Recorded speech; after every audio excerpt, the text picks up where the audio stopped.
You'll be shocked to learn that I don't have all the answers for you tonight, I'm afraid. I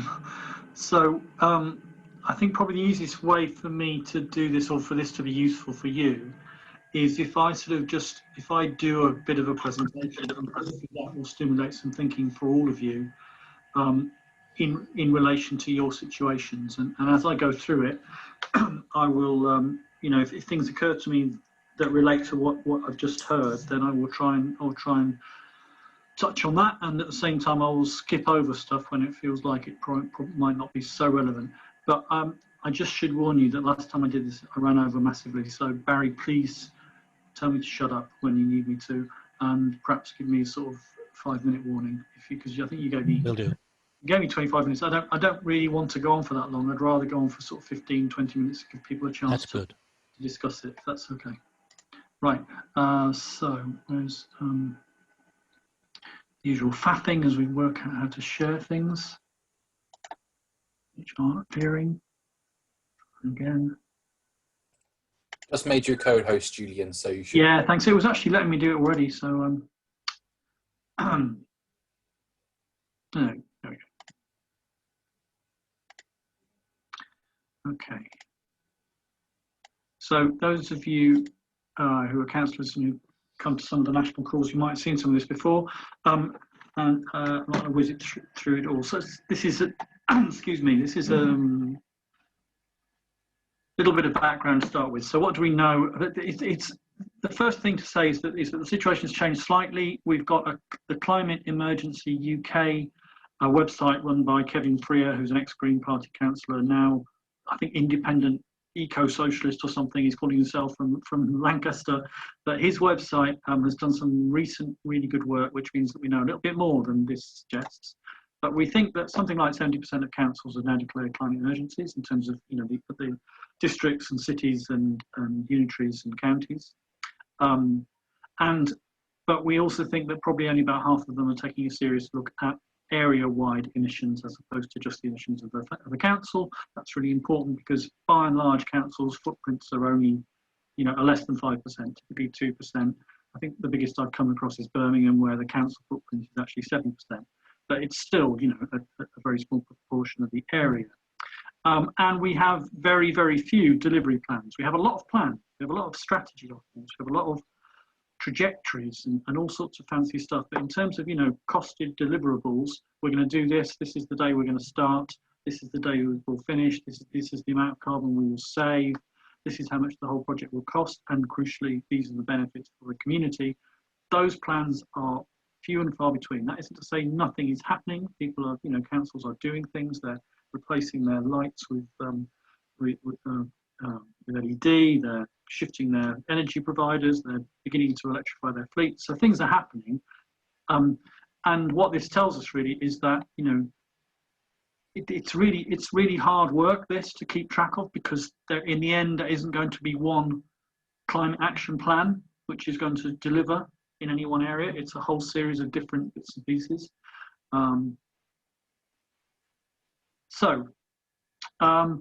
What we sort of don't know then is how many places have got effective management plans. So I should just unpick that. So carbon management plans is the term I'm beginning to use, and I should probably adjust it to corporate carbon management plans, is the plan for the actual council's footprint. Because although it's small, it's still important because we want them to lead. And if they don't do it themselves, then they really aren't in a position to lead anybody else. So we're beginning to see some of those coming through. So that's great. Then the next thing is about partnerships, which I'm going to skip on now because I'm going to come back to it in a minute, but I think they're absolutely central to how we've got to think about all this. Carbon budgets is about the fact that that any plan worth its salt really ought to be thinking in terms of carbon budgets. Carbon budgets is about what's the amount of carbon that this area can continue to put into the atmosphere between now and 2050 or 2030 or the end of the century is what actually they tend to be based on the figures from the Tyndall Centre, in order for us to stay within the Paris Climate Agreement, even just that. And that's important because if you don't use that approach, then you could have a plan which put all the measures in place, but you didn't actually implement them until 2030. And then you could say, oh, look, we got to carbon zero in 2030. In the meantime, you would have massively overshot your carbon budget, and you would have helped the Earth overshoot the Paris Agreement. So a carbon budget tells you how much you can afford to use over that period of time, and then you have to produce a trajectory that stays within it. That's an important sort of thinking tool. And then the other thing is, there's a whole range of other policies which have to be right alongside the climate action plan. So to whiz on, I came up with this a few weeks ago, trying to think about, what is involved. What do we actually mean by a climate action plan? I'm just going to move that out of the way. It can be annoying. So this, I mean, you can see what it is, but on the top left, consistency in everything else the council does. So all policies need to take this into account. And later on, I'm going to talk about a way of measuring that, which Cornwall is using Kate Roller's donut economics approach. Councils need to have adaptation and resilience. And Simon Pickering has convinced me that actually it's a really good test of whether a council is serious. If they really get this, then they will also get that those 1 in 100 year problems with floods are going to be much more regular. The 1 in 100 year heat wave is clearly much more regular. We have to deal with those now. We should have plans for elderly people in terms of heat resist, in terms of dealing with heat waves. We should have plans, obviously, for dealing with flooding and all those sorts of things. We should be thinking through what the actual climate changes that we're facing now, what implications are for our communities and for council activity. So that needs to be absolutely part of the plan. Then we need our area-wide plan, which is our trajectory towards carbon zero. But again, as I say, I don't think there's any such thing as a single plan which will include all of those deliverables, because how's the council going to know that my neighbour has decided to convert their heating system? Actually, the council may never know that, but we need to sort of be finding a way of driving towards that. Then we've got, dropping below that, the council-led area partnership, which I'm going to talk about in a minute, but as I say, is central. It's about how the council drives the whole district. Then we've got our corporate emissions plan, which is the easy bit, but I'm going to talk about it because you've shared yours, or your beginnings of yours. Your district is talking about its own emissions, and so we do need to get that right. And then there's the whole question of accountability and engagement. And really, that looking at this now, I should have made more of that, because the point here, and I think this is so central to the way we have to talk about this, the point here is that climate action is about preventing destruction of humanity, but it's also about improving people's lives now. That every step that we take, when you think about it, in terms of insulating people's homes or producing a better transport plan which is more equitable and fair and isn't just for drivers of cars, all of those steps are actually about improving society, or they have to be. Because if we don't do it in that way, then we will not take, then people will not, it's not that we won't take people with us, but people will not, come up with the ideas and get engaged and be positive about it in the way that absolutely they need to be. So we have to, all the time, and the language around this isn't great. People talk about co-benefits. I've started just talking about benefits. We have to talk about the benefits of climate action for people's lives and livelihoods all the time. That has to be absolutely central. And that's how we will engage with people. Okay, so this is just just briefly on the emissions of the actual local authority. This is from Herefordshire, where Ellie Chans, our former NEP for the West Midlands, is now the cabinet member there, and this is in her name. She's in charge of that. She's responsible for this in Herefordshire, so that's their plan to zero. Now, we just need to understand this thing about scopes briefly. So we talk about scope 1, 2, and 3, and I had a look at the documents, and the scope 1, 2, and 3 listed on the document that was shared with me are exactly the same as the way that the Local Government Association currently talk about it, and it is completely inadequate. Scope 1 is everything that councils burn directly. So that is effectively gas and fuel in vehicles. That's easy to measure. it's easy to have a plan for getting rid of it. Doesn't mean it's easy to do, but the plan is not difficult. Scope 2 is your indirect, which is electricity. Largely, the decarbonisation of that will be down to what happens on the grid, but actually the other side of it is, the way that CAT, the Centre for Alternative Technology, put it is, you've got to I forgot how to put it down, but you've got to bring down consumption as well as bringing up the available renewable energy. So Scope 2 is as much about reducing the need for electricity by being more efficient as it is about making sure the sources are clean, and that some of that will be about the grid, and some of that will be about introducing renewable energy in the district and to the council's activities wherever possible. Scope 3 then, as listed, is about employee transport in the practice of their work. And then I think they put water down, and water consumption. Actually, for many organisations, Scope 3 is going to be the largest part of their footprint, and because it's the whole supply chain, everything, it's all the contracts. It should also include pensions and investments. What the effect of, because in the end the council is responsible for all of those things and the effect of all of those things. So it's a huge job, and it's something to be argued about. Now that doesn't mean it's easy to measure, and it doesn't mean it's easy to Liz was talking about this CSE workshop, and I think one of the things that whilst absolutely it's crucial to be able to measure as much as possible, it's unlikely you're going to get accurate measurements of the whole Scope 3. But it doesn't mean you're not responsible for it. It doesn't mean you don't have to have a way of dealing with it. And the key way that councils can deal with it is through the way they think about procurement. So any relationship they have with contractors or anything that they are buying in, they have to have a carbon reduction head-on. And that means, so that those relationships need to have in their contracts requirements that that partner organisation is also working on its own carbon management plan, is also looking to reduce all of its emissions, including its Scope 3 emissions, so the whole thing starts to balloon. But that's a crucial way of thinking about it. And coming back into the council, how do we do that? We do it by having really thorough procurement policies and training everybody who buys anything and negotiates any contract in the council into those policies, because lots of councils actually do have quite nice sustainable procurement policies, but they sort of sit in the background somewhere, and meanwhile people just get on with signing contracts and buying stuff, already taking enough account. So I've gone on about that for a bit long, but I think that was one that was probably useful for you. This is just a reminder of what carbon budgets are all about. That graph shows that the UK is overshooting its carbon budget. We're putting too much into the atmosphere. If we were to try and stay within carbon budget now, which is the light blue line, then we would have to drop well below that line now in order to make up for the fact that we've been above it. So that's the way carbon budgets work. And you can get the carbon budget from the Tyndall Centre for every district. They have a list of them on their website. Just look up the district council.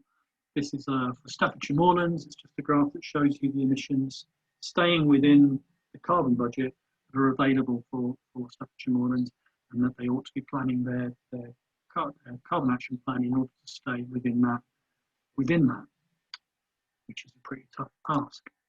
So then we've got our area-wide plan. Now, the stage we're at with a lot of places is that people are commissioning, quite rightly, because the expertise does not sit within councils. They're commissioning reports to look at the trajectories for getting to carbon zero within their districts, and looking at all the various different aspects that includes. Whether it's homes or transport or agriculture or whatever else it might be. Anthesis is an organisation which is doing quite a lot of these.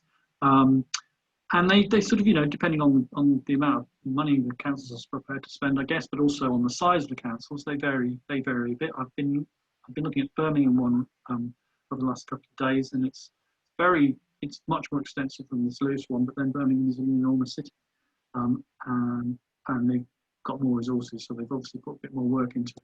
But this one, nevertheless, produces sort of 3 pathways for the council so there's still a political decision to be made. A number of pathways to get to carbon zero for the district, which would then, assuming the council, and this is a council where Greens are in the administration, sharing it with Liberal Democrats. And we've been very, very influential. There's some great councillors there. So, I would imagine they will go for the firmest trajectory, but they've still got to then make that decision and then come up with the actions which are going to take them in that direction. But at least this gives them a shape to what that looks like over different districts, or different sectors in their district. Even this, of course, does not actually get us to zero. So down the bottom left, you see offsetting strategies are recommended as a means of addressing residual emissions. There is a recognition in everything I've seen so far that there are going to be residual emissions, and that we therefore have to take some sort of offsetting seriously. But we have to look at that carefully to make sure it actually is offsetting and it's not greenwashing. The logic behind that is a slightly tricky one to get your head around sometimes. What's offsetting and what isn't offsetting, but we do need to be clear about it. Okay, so this comes on to the partnership issue. So this, I think, is absolutely central. I think that, and this is where there might be. This is why when I first was invited, I sort of said, well, should we do it Oxfordshire? Should we do it West Oxfordshire? What's the scale? And I don't have an answer for that. But I think these partnerships, we have to be a bit open-minded, and we have to talk seriously about what's going to give you the most leverage for actually shifting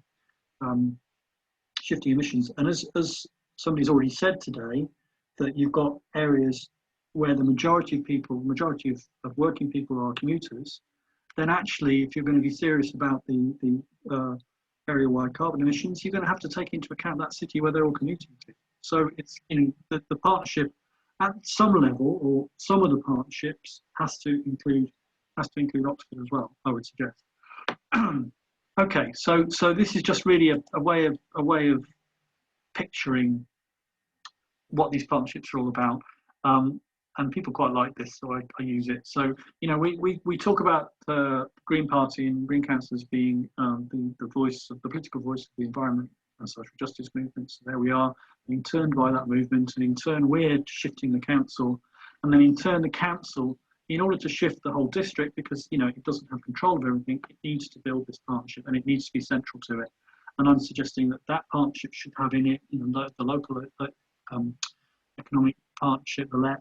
It should have local employers. It should have what in community wealth building language are called the anchor institutions, the key institutions, which themselves then have an influence outside their walls, because of their own procurement policies and their own, the fact they employ people locally, the fact that they provide services to people locally.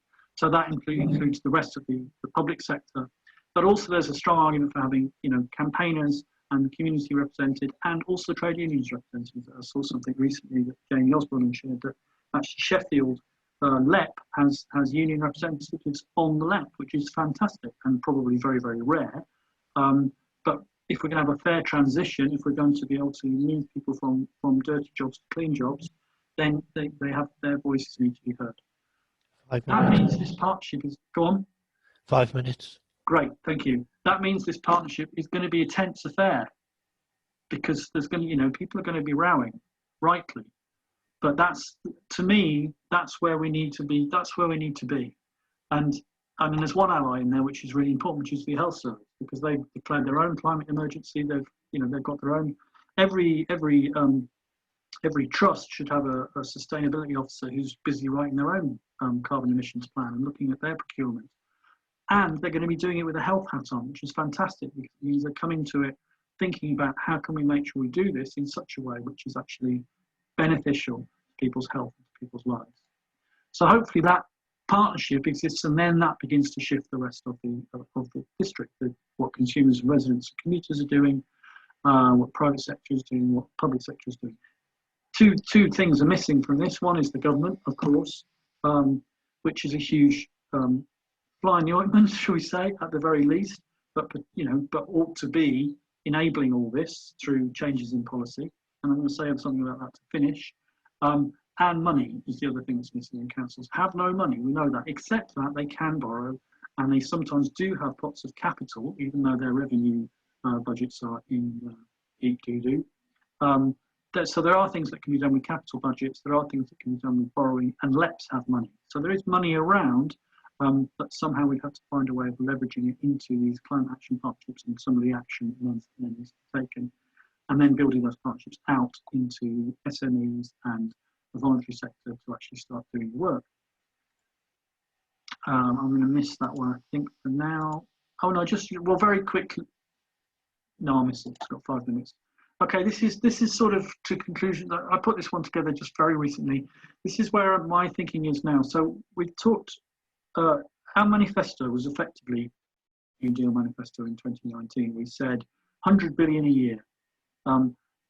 Borrow that money to invest in green infrastructure and in decarbonising the economy and in creating new green jobs and all the rest of it. Massive amount of borrowing, based on the idea that you borrow to invest, and that makes perfect economic sense. It makes even more economic sense coming out of a massive economic crash from COVID. It's basic, it's Keynesian room 101 economics. It's absolutely basic stuff.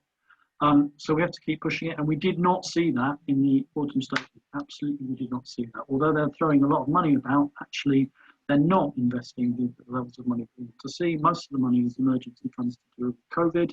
The infrastructure, shouting about infrastructure really was not of the scale that we need to see, and there was no guarantee that it's going to be green.